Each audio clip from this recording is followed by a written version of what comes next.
it doesn't work, but we can give it a shot. Very good. All right, excellent. So, when you say here, you mean New York City?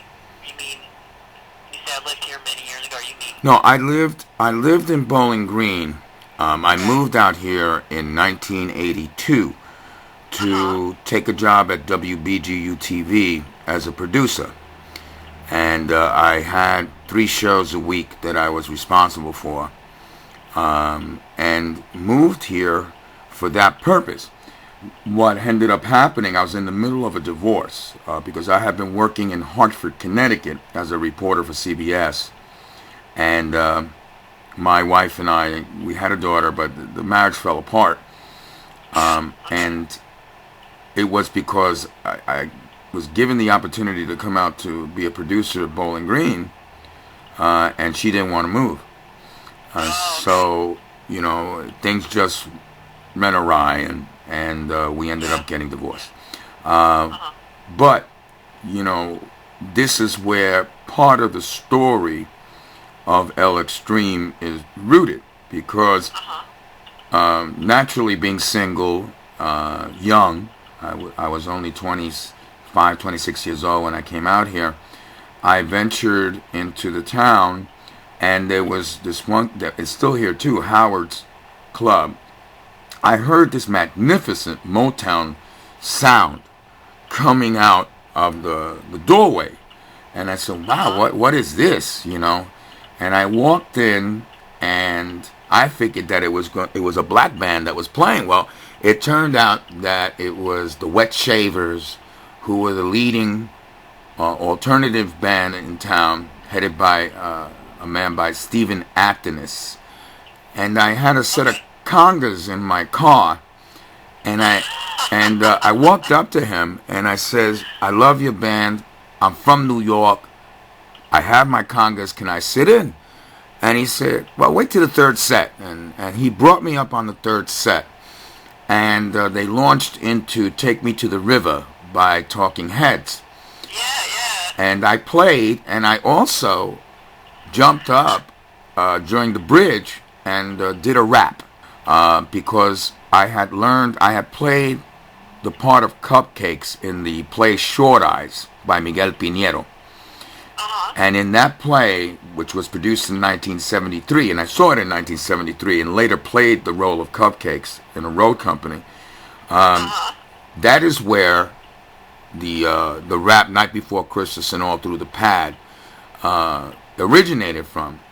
And Uh huh. that is a very historical thing because rapping, a lot of people have ideas about where rap music came from, but rapping truly came out of what they called prison toasts. They called it, Prison toasting. yeah, they called it the dozens. Oh, the dozens, like Right, playing the dozens. right, Yeah. playing the dozens, and I grew up with that Yeah. in the Bronx, and so I did it. I played, and I did the rap, and at the end of the song, he says, "You never have to ask to sit in again. Just show up anytime you want." And so Wow. I played with Steve for about 6 or 7 months, and then I met some other musicians, and got to know the scene, and I formed my own band called Little Otis and the Upsetters. And Uh huh. that band I had very young, and I had Norman Jones, who is now in Los Angeles. He's a very Okay. respected reggae artist, and even the president has given him commendations. And Uh huh. we started the band, and I had some very good players who all went to the university here. It was essentially a university band. We were a fraternity band, Uh and huh. we wrote original songs, and we did reggae, and we did ska.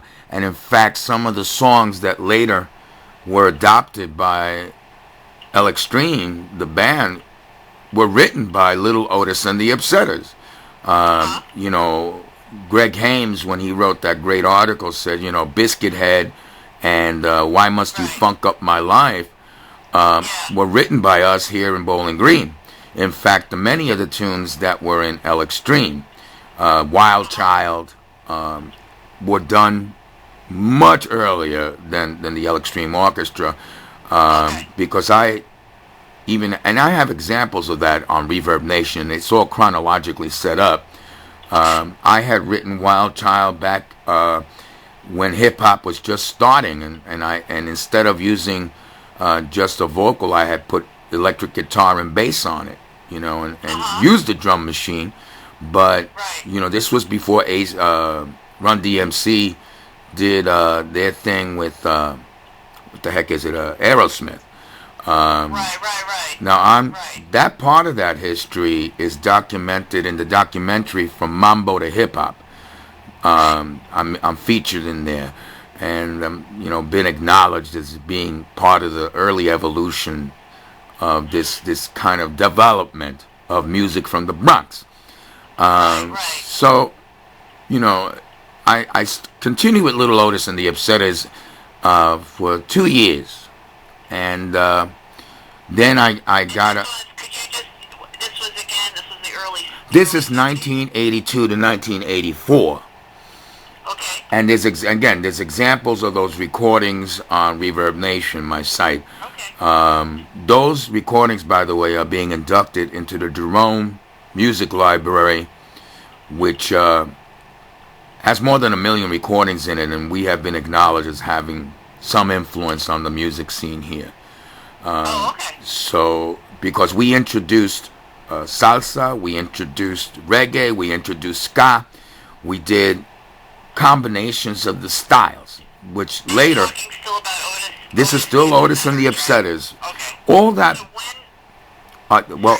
well, all that eventually was what became El Extreme.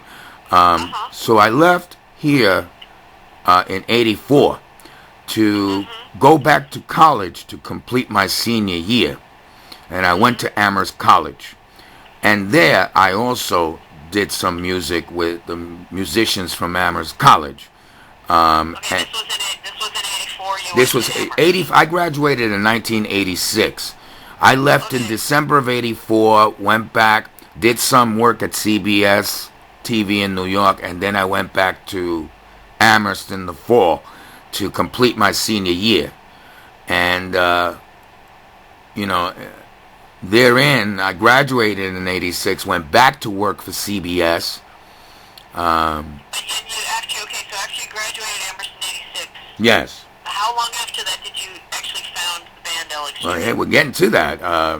The 80s, the 80s between 86, you know, the 80s for me was about drugs, sex, rock and roll, and I developed a cocaine habit. I developed drinking, smoking a lot of pot, and I needed help. I worked throughout the whole period, which is come helpful because I have a pension as a result of all that. But I was working for Time Warner in 1989, and I was working for Time Warner where, in Albany? No, in New York City. In New York City. Yeah, New York City. And I was made Employee of the Year, but at the same time, I was doing 3 grams of coke a day and drinking a quart of whiskey. And I went to the vice president of the division that says, you know, thank you for the award, thank you for the recognition, but I have a problem. And he says, what's your problem? He says, I'm an addict, you know. Yeah. And he arranged, thank God, he arranged for me to get treatment for a year. So that's when I went to Albany. My initial experience in Albany at first, from 89 to 90, was getting treatment, going to meetings, getting sober, and I met musicians in the rooms, what we call the rooms of AA. And there was I think you remember this, there was the Albany Music Expo that happened in I believe it was 90. And I took a tape of Little Otis and the Upsetters to the producers, and I said, I wanted to be a part of it. So I got a band. And so, well, let's hear the band. So I gave them and said, this is my band, and we're all here in Albany. And it wasn't true. You know, I was using a tape from our days in Ohio. But we got accepted into the expo. So therein, I went to the fellas that I knew who were in recovery, because the original El Extreme band was not the people who ended up Okay. You're being noticed. It was all individuals who were in recovery. We made up 8 songs. We made up 8 songs, just like jams. Some spoken word, some reggae, some jazz, some blues. And we ended up at Paulie's Hotel. And, much to my surprise, we ended up dominating that night and being written up in Metroland and great reviews. And we got a record contract with Blue Lunch Records immediately. And the guys in the band said, listen, Luis, we don't want to be playing in bars. We can't be playing in bars. We're all drunks and addicts in recovery. So I had met Brian Tully when I arrived in Albany, and we became friends. We were friends, and he's been my steadfast friend since then. I said to Brian, I need some help. I got to put a band together to record, and we drew in Phil Lands, who played drums, and then what happened then was that we recorded for Blue Lunch, and we needed other players, and we knew a guy who knew a band that had just broken up and that had 2 guitars and a drummer. So This was what year again? this is what year 1990. are you up to now? This is 1990. Okay, this is still 1990. This is 90. So we went into the studio with that lineup and recorded. Unfortunately, Phil and Brian got into, a dispute, and so Phil left, and then we brought in Steve Gifford to drum. Okay, it's on drums. Okay. Right, on drums. And at the same time, I was hanging out at the QE2, and I saw this young guy, obviously Puerto Rican, dancing on stage with a lot of rhythm. And I pulled him aside, and I said, "Who are you?" And he was only 18 years old. He said, "My name is Ray Sabatel." And I said, "You're a Sabatel?" Because Sabatel is a very famous name in Latin music. His uncle is credited with creating the genre. And I said, "Well, do you play?" He says, "Of course I play." He says, "Well, I got a set of timbales. Can you come to the recording studio?" He said, "Sure." He walked into the recording studio, and we had recorded a song called Thunder Funker. Actually, it was called Thunder Fucker, but I couldn't do that. It was called Thunder Funker. And he just, in one take, did a wicked timbale solo. And then went in, and in one take, he was like one take all the time. The other songs we had recorded, he played congas, he played timbales, and I said, "Dude, you're in the band, man. That's it." So he played timbales and congas? He played timbales and congas, any percussion that was necessary. Ray was the one who delivered it. Oh, okay. And so he did additional Latin percussion? Yes, absolutely. And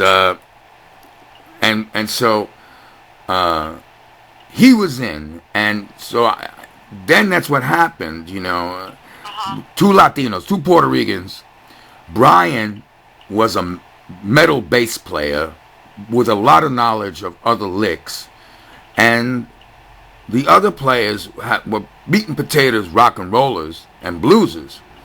And I've sent you their names, and I'll send it to you again, delineating what they played. But, like Mark Gimatay and John Kaplis and Steve Gifford were meat and potatoes rock and rollers and bluesers. Brian was a metal and world music type of bass player. Me and Ray were Latinos, and then we had Will Zwink.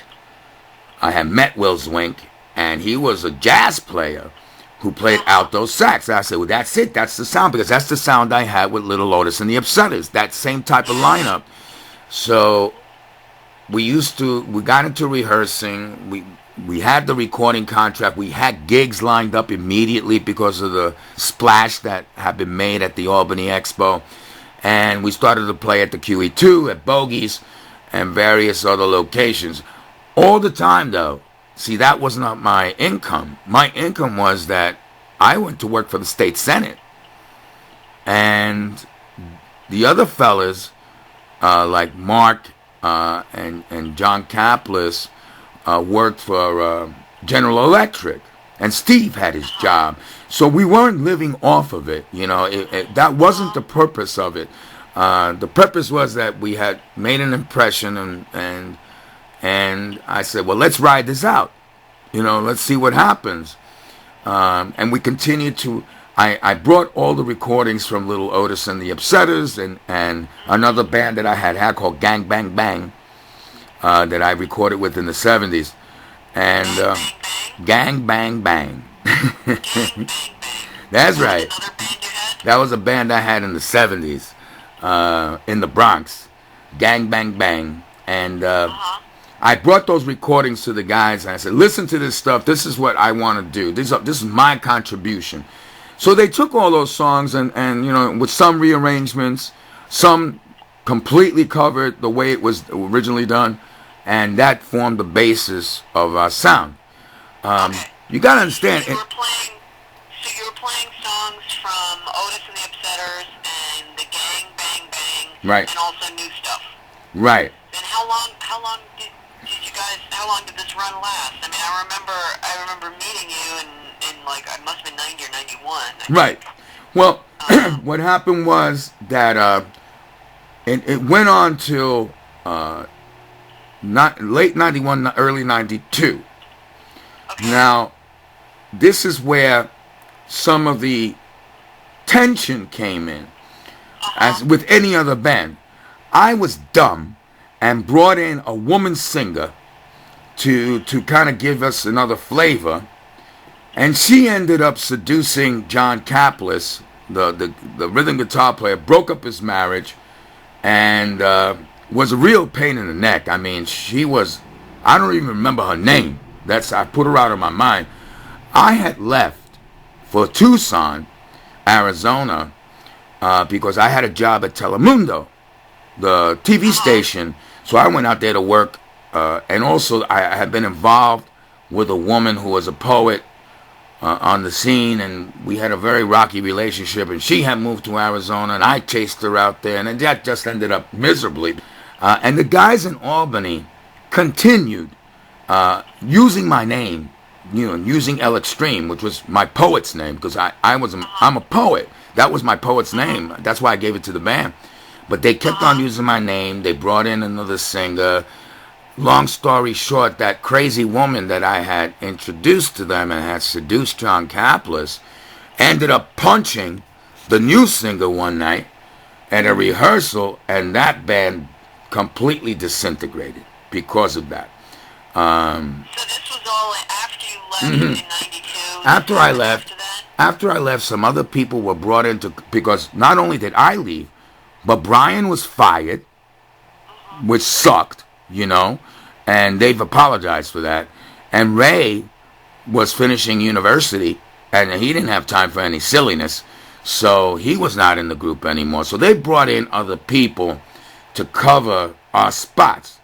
And that's been a point of contention, too, because some of these people have gone on to say that they were El Extreme, and, and I've had to, in one case, get a legal representative to tell this one guy or two guys, back off, because you're not part of us. You weren't on the recordings. You may have sat in after we left, but you're not El Extreme. So there were others. What you're saying is there were other incarnations after you left. There was one incarnation using the name El Extreme. Okay. So how did I'm taking it this reunion is the original band. And yes. How did that come to be? Yes, and again, that happened because Greg Haynes wrote in Nippertown News, very, very nice article, and he said poet, playwright, and all that. And I told Greg, I wrote to him, I said, listen, I live in Ohio, Ray lives in Miami, Brian's in New York on tour with a really great rock and roll band. I don't know where the other guys are, and it would cost $8,000.